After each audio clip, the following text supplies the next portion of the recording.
before writing the Treehouse, I wish I had known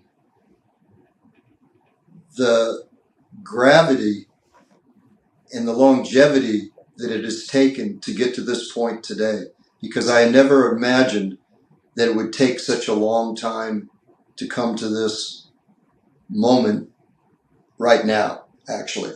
Wow. And if I'd have known it would have taken me this long, I may not have written it. Well, we're glad that you did.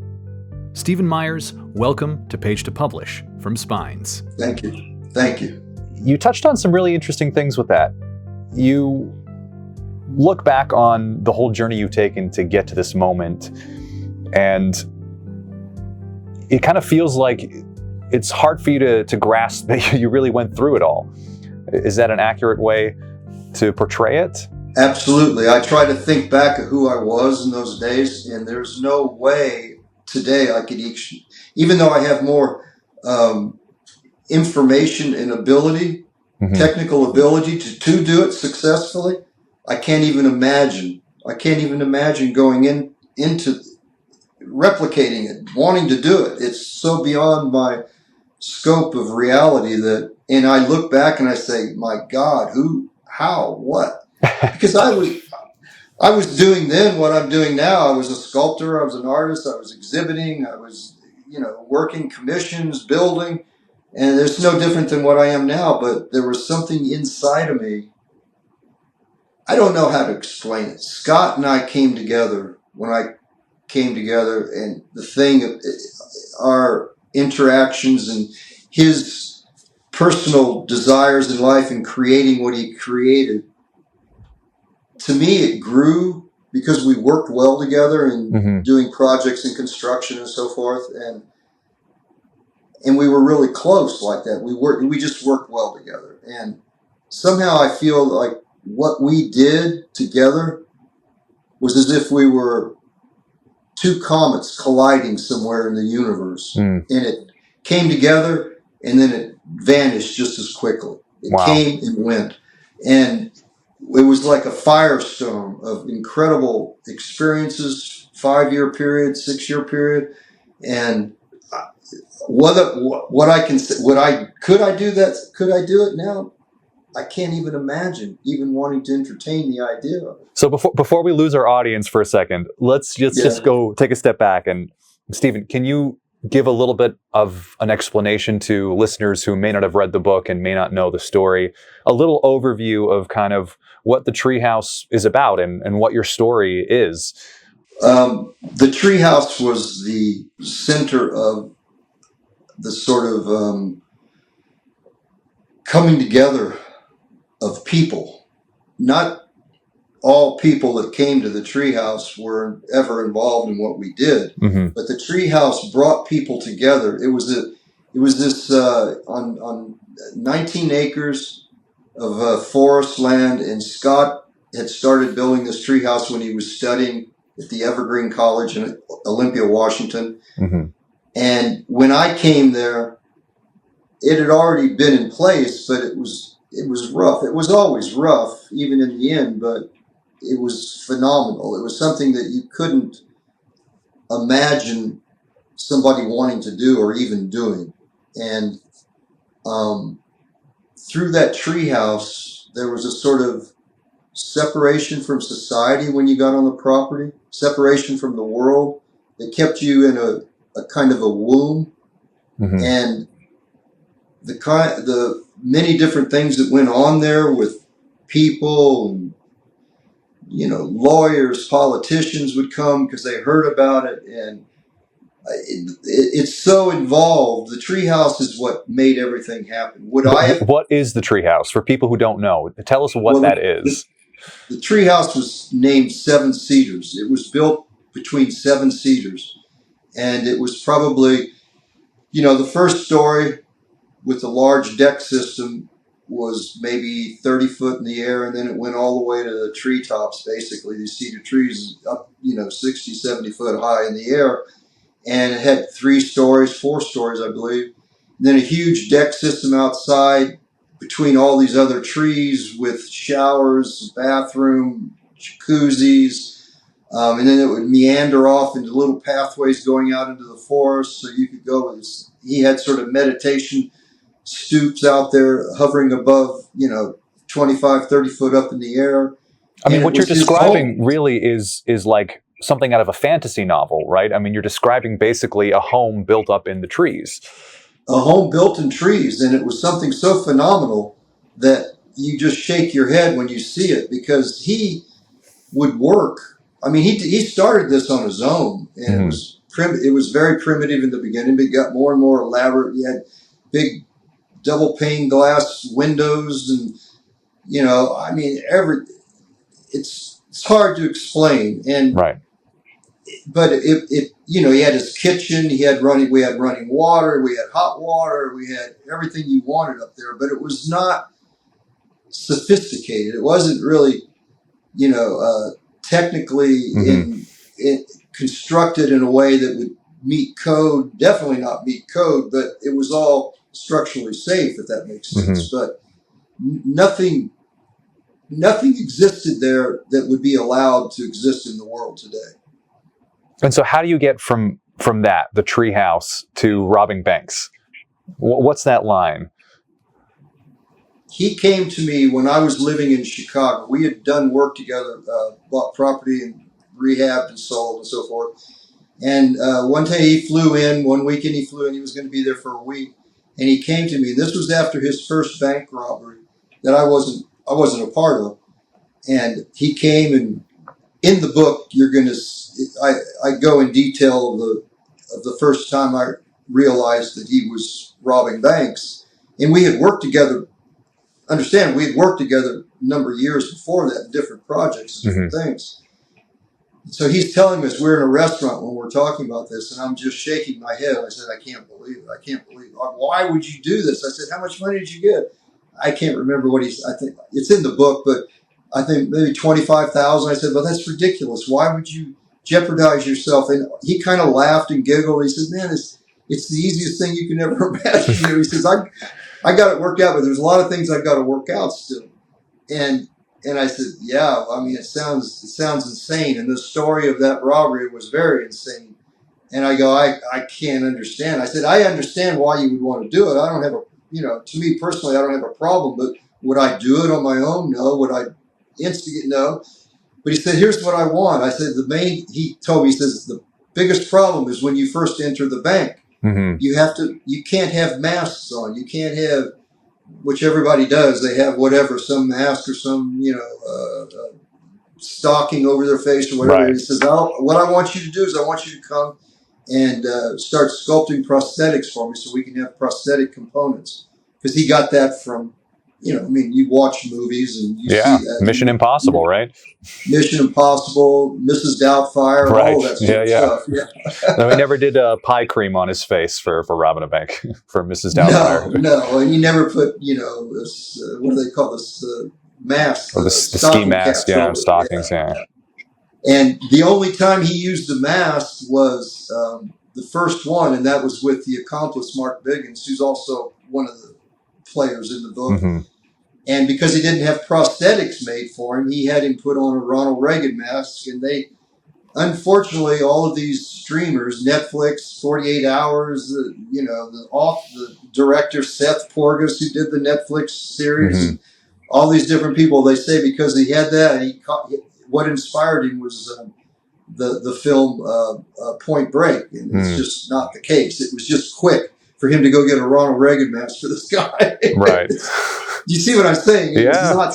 He knew that's the wrong thing to do, but he had to do it for that circumstance. And so, but anyway, I told him, I said, we're sitting in the restaurant and I'm telling him, I said, Scott, I have no problem, but I just can't, something like this for this kind of money just doesn't make any sense. And I said, but yeah, I'll help you come out and I'll sculpt it for you. It's a pretty cool idea. I like the idea. It was interesting. Things like that. So when you agreed to sculpt initially, was there an element of being part of the take, or he was just going to pay you for sculpting, or was it just the thrill? Like, what is that? I think that's the most fascinating element maybe for most people, is that switch Because I'm sure many people have fascinated or imagined themselves maybe doing something more daring, but most people don't take that leap. And so for you, what was that moment that caused you to take that step, that leap to say yes? Whereas most people, I imagine, would kind of turn their heads and, order the check and leave. Well, it started off gradually. Like I said, when I moved out from Chicago to his place in Olympia, it was also to rebuild his house up front, the cottage he had. And so when I started doing the prosthetic mask for him and we were working on that, then he wanted me to, once I was there and we were working, and he says, listen, here's what I need you to do. And there's no risk or anything, which is true. He just wanted me to run the scanner and the radio that would communicate with him while I was in the bank, and that in no way would, if anything ever fell, if anything went good, that I was to get out of there. So to me, that was protecting him. Right. And he knew we were close friends. And what happened on that first robbery he did with Biggins and Biggins' girlfriend, Bethany Reese, I think her name was, and those two bungled the whole thing where it almost got them caught. And he couldn't have those kinds of people around him any longer. Yeah. So, and he knew. And anyway, we did that. And for me, everything was technical. It was very highly studied by him, and we practiced. We would go up to Seattle. We would go up and we'd have radio contact where we'd be a mile away, a half a mile away, 3 miles away, to make sure what was our criteria of how far and how close we could be. And so it grew more exponentially. It was not only that, it became a point that I would start doing surveillance, and I would start, when I was running scanners, I would go up to Seattle and spend, some days running the scanners, the different frequencies on the different areas of the town, learning the dispatchers' voices, who they were, how they were. So I was always on the periphery, and I was there to make sure he could do what he had to do when he was in the bank without having to worry about the outside. And it gradually grew. And then as far as me getting a take, I was always getting the 50%, no matter what. It was always, that's what it was. I said, I'm not messing around with this, but I have to admit that probably he always wanted to initially go after the vaults, but he didn't have the information enough to feel that he could risk it. And as time went on, one after the other, and the initial banks were such little amounts, he could see my frustration, because I didn't want neither myself nor him to get caught on such ridiculous, embarrassing. Sure. It's just embarrassing. Right. But you have to understand, there's no school of bank robbery, so you learn as you go. And the mistakes were the best learning, of course, thing that we ever had, that really showed us, this can't take place again. And the successes, you just sort of, it's easy, but the mistakes teach you. So, but it grew, and it grew into the end. But I never went into banks, and I told him in the beginning I never would. And there was no need. I said, I'm out here doing this. This is what I do, what I mean? And that's how it grew. It wasn't just one day I said, oh, I want to do that. No, I didn't. It wasn't like that. It was a gradual. When you go into a bank today, do you ever get kind of a weird feeling? No, not at all. I just look around and I see how naive banks are. In Europe, back in the 70s, when I was living in Italy, they used to have a guard outside the bank on the street, right in front of the door with semi-automatic weapons right there, decked out. I mean, you're not going to do in Europe what you can do in America. Some places, in Scandinavia, it was not like that, but in Italy, it was. And, it's just a different mentality. When you go into the banks today, when I go in there, it's just happy day in the neighborhood, these little girly women, and they're nice, and I don't know. It's a very strange, to me, very unprofessional kind of feeling. And I just look at it as so naive and so easy. So, I mean, anybody with any serious intent could take down banks daily. You don't think that cameras and all these other things, or the fact you that use that to you use that to your advantage. All of that you use to your advantage. I mean, of course, you have to have some sort of. I mean, and now the prosthetic availability of prosthetics and even masks that can completely camouflage you. So you're surprised better than they were then. You're surprised there aren't more bank robberies daily. Because nobody understands. They're force-fed by the government. You got to go in shooting. You got to go in threatening, and you don't. You go in there, you got to have knowledge. You have to do surveillance. You have to know who the tellers are. You have to know who the vault teller is. You have to know the name. You have to find out what their address is at the home. And you say, listen, Jane, when I passed by your house on Taylor Street or whatever, let's just get this over with. It's nice. We want to go home. Everybody wants to go home for dinner tonight. And, Scott, when he was in Hollywood, when he was in the bank, he would just show his pistol, because you have to have theatrics. You can't just say things, you have to show that you're serious. And then he would holster it and he would guide people very calmly and put them in place. He knew we had the rules. We knew what the rules were. And when you do that, when you show confidence and you use words that are only known in the banking industry, they know that you know something. So if you go in crazy, this is something Scott always said, if you go in crazy, yelling and screaming and waving, and there happens to be a cop in there, or there happens to be a rogue guy, tough guy, which it can happen, confronting you, then what do you do? Right. What do? You don't, I mean, in the Hollywood, they shoot them. Right. But you don't, that's not what they're there for. Right. And our philosophy was, if there's a confrontation that's too grave to deal with, we just abort. You abort and you go to the next day. But that in itself never happened. It was always, but because you know things that only they would know, you portray a sense of confidence that, and when you go into the vault and you know what to tell them, who to ask, who to get, who to have open the vault up for, who to do what you need to do, they're going to obey. And they're trained by the FBI, especially on Hollywood and Seattle. They were trained and coached to obey. Don't ever confront. Don't ever do. Don't ever go against it. And that's why we stayed in Seattle, because the FBI actually helped us on that front. Of course, today, though, you have much more like marked bills and things like that. They had marked bills then. That's why we laundered all the money before we used it. We would launder. I would go to Las Vegas or Reno and launder the money in a very normal way, not in an obvious way at all. And that's what you have to do. But if you don't, but they had marked bills then. They've always had that. Yeah, you just have to know how to get rid of it.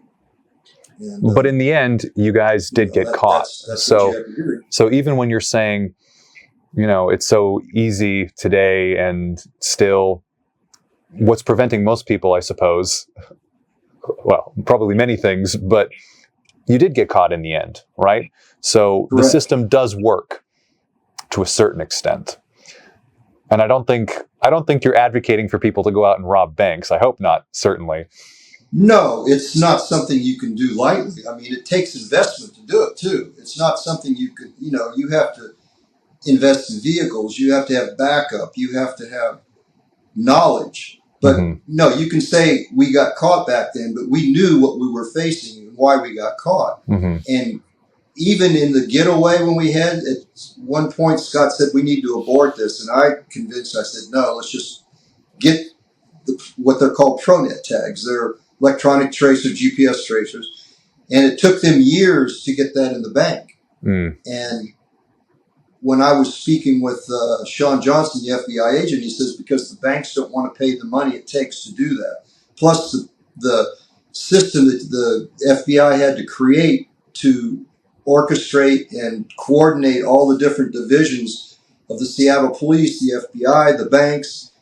There's a lot of electronics that get into place. You have to have transceivers. You have to have mobile transceivers that can follow the thing, and it costs money. The banks have to pay, I think he said it was $2,000 a tracer, and when one bank has probably 3 to 4 tracers in their bank, it gets to be quite a hefty amount. Sure. And that was across all of Seattle. Not all the banks, but the ones that we were normally taking. And that's a lot of money, and they refuse to do it because obviously their insurance will pay for it. Right. This is not the government paying for it like a bank failure. This is their own private, whatever, liability insurance, which bank robberies are included in, so, but no, if I were to do it today, none of that would be present. The only reason that existed is because we forced them to put that in there. So you helped them, you could say. You helped them, you could say. Well, we forced them to make that decision. We'd been waiting for years for them to put it in, and it only happened in the very end. And, we still said, okay, we know they had it.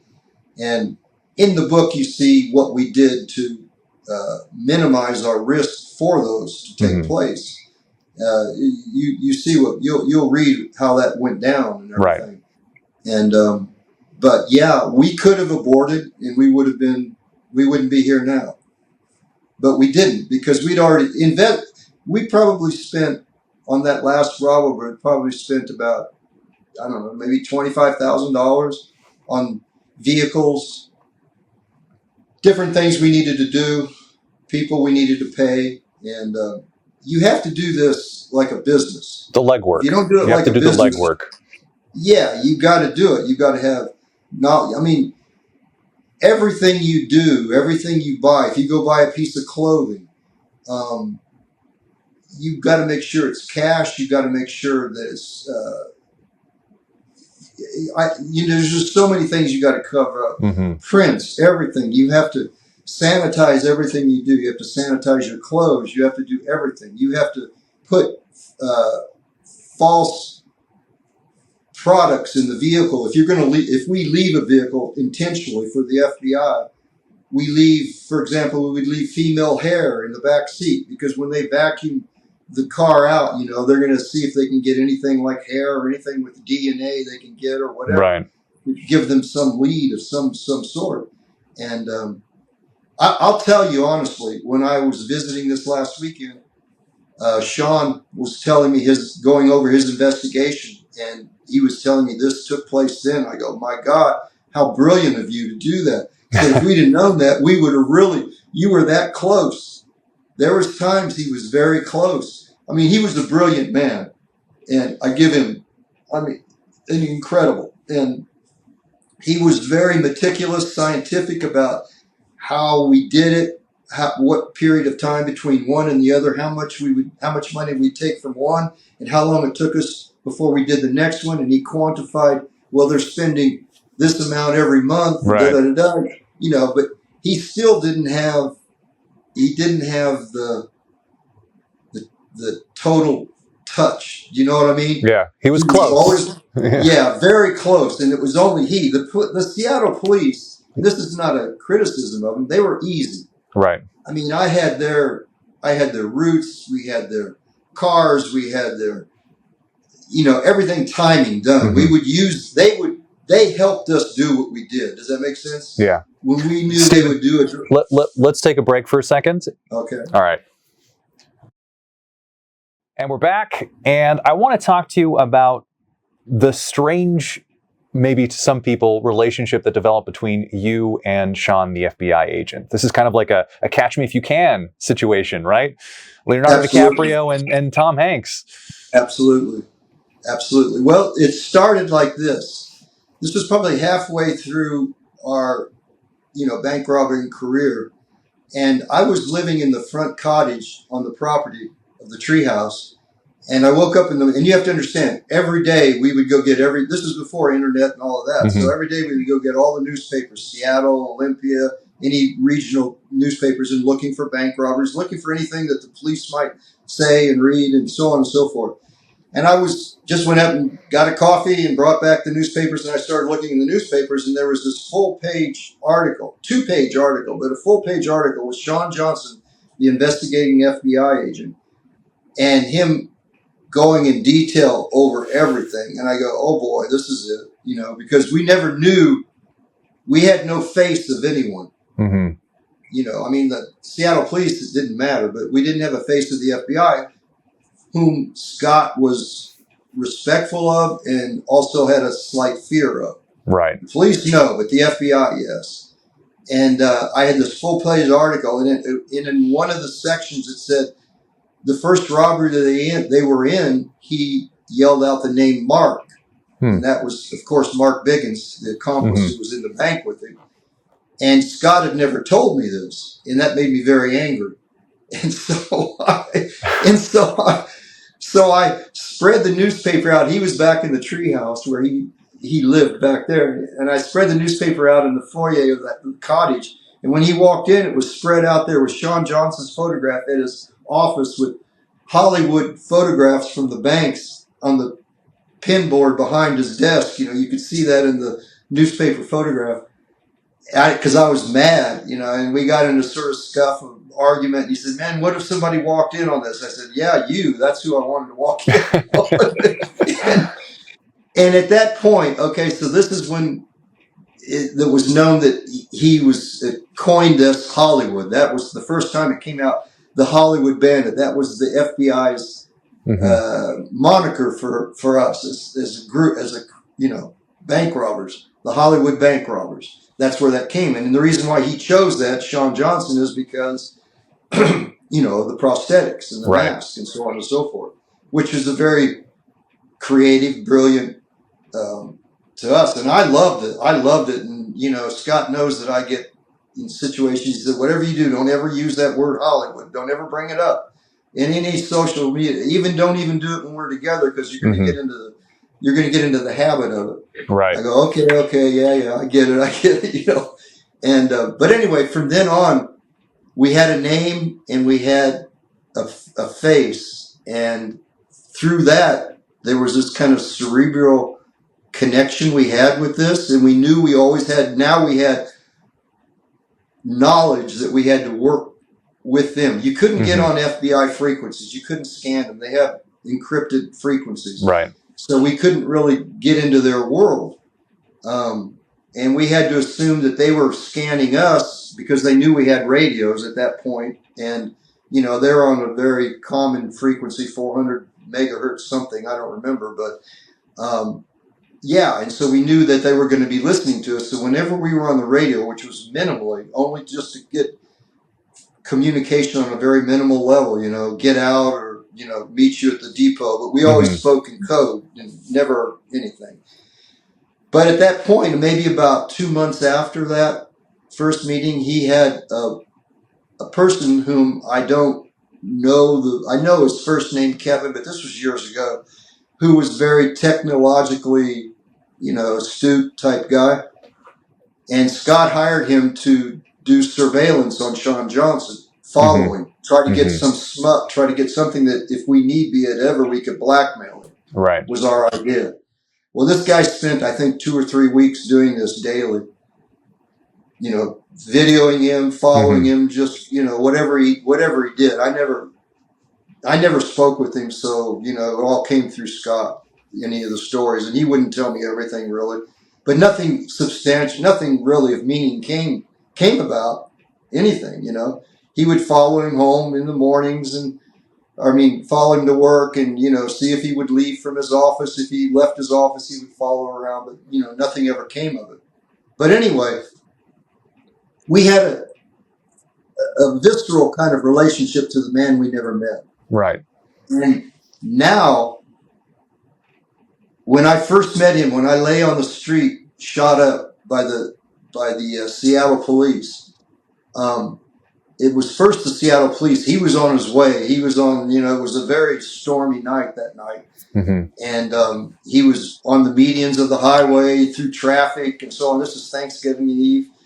And he finally gets there and he comes in a blue jacket with FBI wrote over it. And I looked up at him. I was laying flat down. And on the road, on the wet road. And I looked up at him, and he comes over, and he was almost gleeful in a way. And well, he would be. I knew he got you, right, in his mind, right? Well, yeah, he got us. Yeah, he got us, but he was definitely upset that we were shot up. Right, that sure. He was. Okay, and Hollywood got away. Mm-hmm. Scott got away. And here we are, and he's over there, and he's asking me these questions, and da-da-da. I'm thinking, while you're shot. Yeah, while I'm shot on the street. I wasn't even Mirandized at that point or anything, and But at that point, okay, I saw the man, and he was, you have to understand, very nice man. He was a professional gentleman. Under the circumstances, you know what I mean? Whereas the cops were just, the shooter, Mike McGann, the shooter, was just a classless piece of shit, basically. I mean, he had no, he acted like, to me, he acted like he was high on crystal meth or cocaine, and he had a shotgun, aiming and going around, jumping up and down, screaming and yelling like a madman. Mm-hmm. And I'm thinking, man, this guy, I didn't care at that point if he blew my head off. I was, my life ended at that point. Right. It wasn't do you see what I'm saying? Sure. Everything of the past was gone. So now I'm starting from zero again. And in my mind, as I lay in the street, okay, how do I do this? How do I orchestrate it? What do I do? Everything, all the rules, everything that you did are no longer valid. But here comes Sean, and yeah, it was very kind of a strange encounter. That was the first encounter I had with him. And then, of course, as the legal things went off in the, the negotiations of my legal side and the lawyers and everything, and finally it came to the proffering. That part of the deal was that I would proffer everything I knew about from point A to the very end of what took place. Mm-hmm. And that was orchestrated and directed by Sean Johnson. When it was 5 days in the room, 8 hours a day or something like that. And that's when I sort of really saw the man, and I liked him a lot. But I was protecting myself because, as you see in the book, this is how my book was constructed, is that I used these proffering debriefings mm-hmm. that would go in and out of time. Sure. And I was using each one going in and out of time. I would be there telling him in the present. He would ask me a question. I say, yeah, I did this. So basically, the way it is when I'm proffering with them, if I knew that they knew something, evidence or something, I would always tell the truth. But when I knew they had no idea of what took place, I would make up stories. I just made up anything I can for their documentation. And then I would flip out of that and go back in time to the real bank robbery, the real stuff. And in the procedure of, the process leading up to it, telling the truth and sure. how much money and everything else. So the people would see I'm in debriefing, lying mm-hmm. here, and then the real thing comes out in the real events. So over time in all these meetings, you developed a relationship with him, obviously, and then eventually when you left prison, that was it. Never saw him again. Never saw mm-hmm. him again. And then there was a 48 hours. CBS did 48 hours. He was in it. I never saw him, and but everything he did was sober. Everything he did was truthful. Whereas everything, when that Mike McGann was involved, the shooter, it was a lie. Everything he said is a lie. But I'm trying to get to the moment where you sparked up this kind of friendship that now last week you were having dinner with him, right? So it's over the course of these interviews that he did with you, you built some sort of rapport. And then while you were in prison, did he visit you? Did you continue your conversations? No, or? Never in prison. This only took place 2 months ago, 3 right. months ago. Our paralegal investigator, she worked for the lawyers that investigating the case and different mm-hmm. things. She was working for the law firm in Seattle, and she knew Sean Johnson from that mm-hmm. process, and they kept in touch. And Sean Johnson's wife, she and Sean Johnson's wife became close friends. Mm. And when I got out a year ago, I contacted her again, and we started speaking, and she was saying how she's very close to Sean Johnson's wife, and Sean and da-da-da. And only 2 months ago, after the Netflix thing, I was speaking to this woman, Cindy, and she told me, he's very upset, about how the production went, how they left everything out that was important for him to, bring out. And I said, well, give me her phone number. I'd like to talk to him. Wow. I would just like to talk to him. And I called him up, and when we spoke, it was as if we were buddies forever. Wow.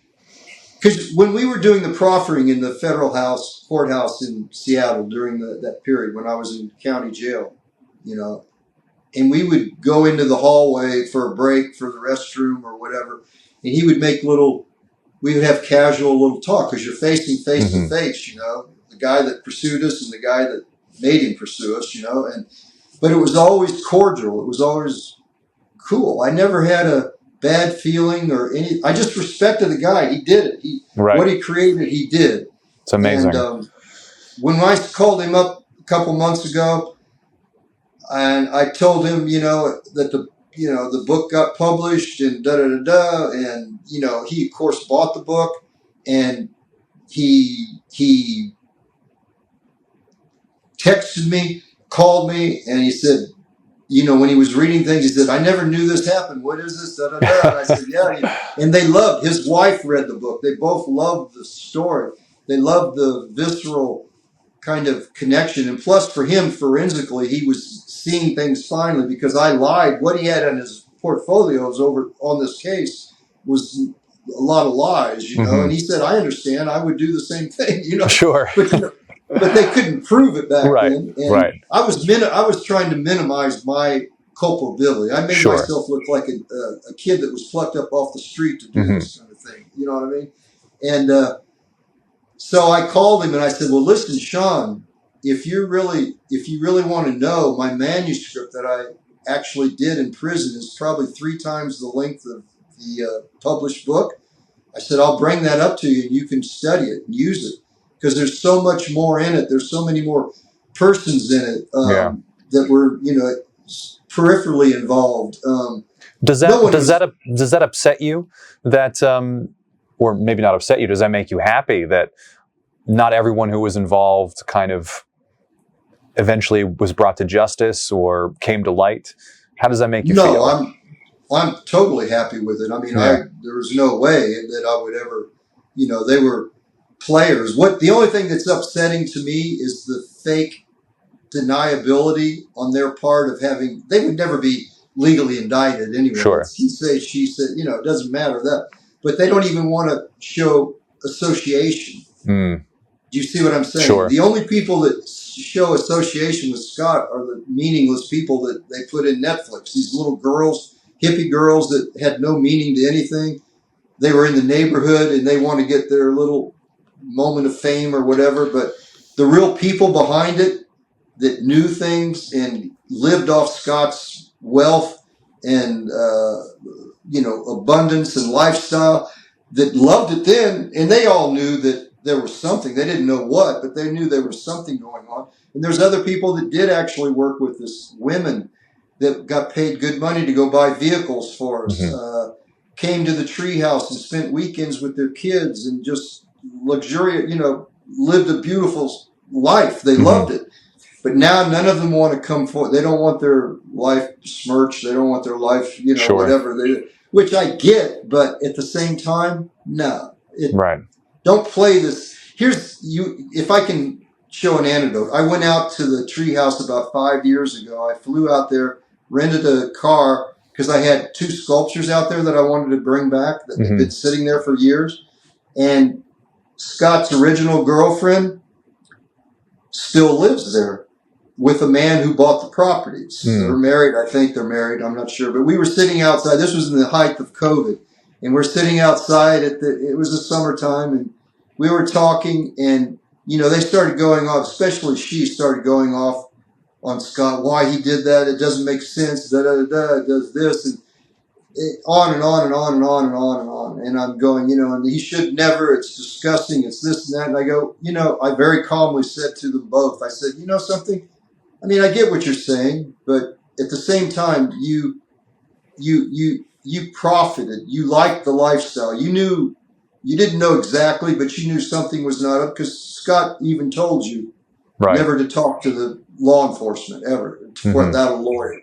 And I said, but the worst part of it is that here we are sitting on his compound that he created. I helped create the Treehouse, this house, all of this. You wouldn't be sitting here if it weren't for Scott. Yeah. You may not like who he was, but if Scott had never been here, this place would be whatever it would be. You wouldn't be talking to me. You wouldn't own this house. None of this would exist. Scott made this happen. He made you feel like you're feeling right now, but you loved it when it was not clear. You loved the money. You loved taking trips to South America, to the different places you went on. So don't act like you're lily white above anything, because you're not. You know what I mean?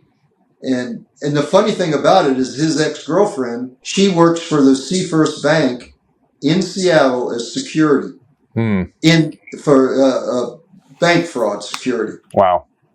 So, she obviously doesn't want her name, associated with Scott. Did you get your statues back, though? That's the main thing. Oh, yeah, I got them back. I got the sculptures back. Yeah, it was not that.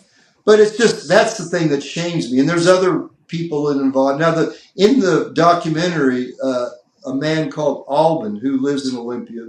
Now, we had hired him to do spotter work for us on a robbery, like sit on the corner in his car with a radio. If you see a police cruiser, let us know. That's all he did, and then go home. As soon as I tell him to leave, he would have to leave. No possibility of ever getting. Now, he came in the documentary and told it all. Now, he's a really legit person, and I respect him highly for what he came out and spoke clearly, succinctly, and exactly what took place, because he and Scott were good friends for over many years, but he never involved himself, directly like I did, and like Scott. He was just a peripheral. He got paid $5,000 to sit on a corner for 10 minutes. I feel, Stephen, I feel like there's so much more that we can say, but as we're running out of time now, I just want to end, because we've kind of danced around this topic to some extent with the Netflix documentary and other people not owning up to their involvement or not wanting to be involved. And there's this saying that goes, never let truth get in the way of a good story. What do you feel about that saying? Yeah, I think it's beautiful. I mean, when you bring the truth out, there's more drama than what a fictional writer can create. In my book, this director of Netflix, he had my manuscript, and he used the better parts. All of the animation and all the acting he did was taken from stories out of my book, out of the manuscript. And if they would have, he had a open format to create all kinds of things, all kinds of stories, subplots, humor. None of it came out. Only the obvious kind of, silly stuff. And what do? They do it because somebody tells these people to do it. Yeah. So, what's going on in these corporations. They do not want people to know that you can do what they do better. It's going to destroy their whole model. Their whole model, their whole persona. They all lie, and they all pretend, and they're actors trying to get what they want because they want to make their dollar, which I get. That's part of the game. Okay, I get it. But I don't like liars, and I don't like people trying to catapult themselves on something that they have no right to catapult themselves on. There's no respect to it. Yeah. And, through the whole process, the two-year process of them filming, I was filmed days out, 3 different sessions, once in North Carolina, twice in Seattle, and the footage of information they had, and they just did whatever they wanted. Yeah, it was minimal. It was the most meaningless things that I had spoken about throughout the whole process. And then, then they put these girls in, and some news, African American woman from some news outlet in Seattle. Who are these people? Why? What? With all of the backstory of Scott and all of the profound things he did, none of it came out. It's all this kind of like sensational little bitty tidbit stuff. And, you know, it is what it is. People who don't know, they think, wow, this is something, you know, but it could have been apocalyptic if they had done it right, you know, but they didn't. And Sean Johnson was very upset because they cut him out because of what he was saying. Right. Well, we don't want to get into any legal issues. Yeah. So anyway, Stephen, it's incredible what your story is and how you tell it. And, you know, hopefully those who pick up the book will see that for themselves and not just watch the Netflix documentary. So it's been an absolute pleasure having you. Where can listeners find out more? And is there anything you'd like to plug? I mean, you know, buy the book. Definitely see Netflix, watch it, and then read the book, and then you'll see what I'm speaking about. The book is a voyage. It's a voyage. It's rather long, but it's worth it, and you can take it and absorb it and laugh about it and feel bad about it and so on and so forth. But other than that, what can I say? And just buy the book and see what you know, comment on it and review it as you will. Beautiful. Thanks, Stephen. And thank you for listening to Page to Publish from Spines. I'm Omri Rose, and if you enjoyed this conversation, follow the podcast, leave a review, and share with your friends. Most importantly, join us next time, and happy reading.